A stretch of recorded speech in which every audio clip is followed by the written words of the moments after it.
More power, more torque, better towing capacity and more room in the boot. Better off-road geometry, better fuel economy and longer cruising range.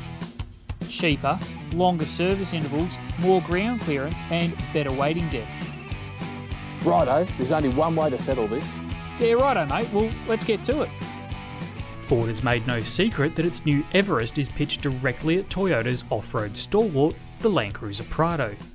The pair is priced and positioned rather closely, produce similar outputs, and is nearly identical in terms of size. They both feature a body-on-frame chassis setup and inside feature 7-seat flexibility and comparable levels of equipment and technology. So you might just say flip a coin and be done with it, but as is the case with any comparison, there's more to this one than meets the eye. As we noted at the outset, the Everest does have advantages under the bonnet. A bigger engine gives the Ranger-based SUV better performance and greater towing ability. It's also higher off the ground, giving it more clearance over the rough stuff, and has a 100mm advantage when fording water.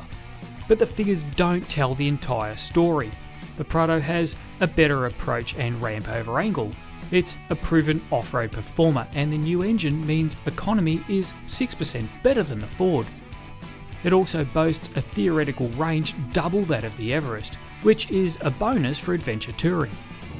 Well, the Everest is certainly more SUV-like to drive on road. There's less pitching, less body roll, and the steering's really light when you compare it to the Prado.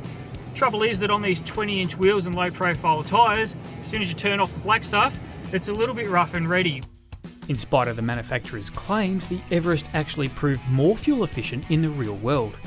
The 5-cylinder diesel proved strong and smooth, cooperating well with the 6-speed auto on and off-road.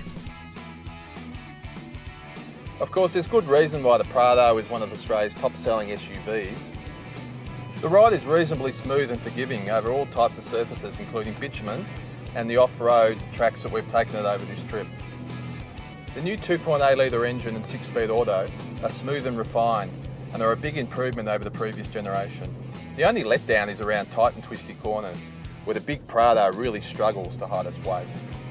In the end, there was little to separate this pair. Where one shone off-road, the other was better off, and if you planned on spending most of your time on the bitumen, towing or hauling the family around, we reckon the Everest is the way to go. It's also a better choice if you want the latest design and safety technology. The Toyota was a better vehicle on dirt roads and proved more comfortable tackling rough fire trails and off-road obstacles. It's a better off-road tourer, but one that asks a lot from its buyer's hip pocket. Spec for spec, it's difficult to justify the additional $7,500 Toyota asks for the top spec Prado Kakadu. Which brings us to our winner, the Ford Everest. The Everest is a better value for money proposition than the Prado and offers a comparable breadth of abilities for most situations. Just as well equipped, cheaper, nicer on-road and almost as good off-road, the new Everest is a winner in every sense of the word.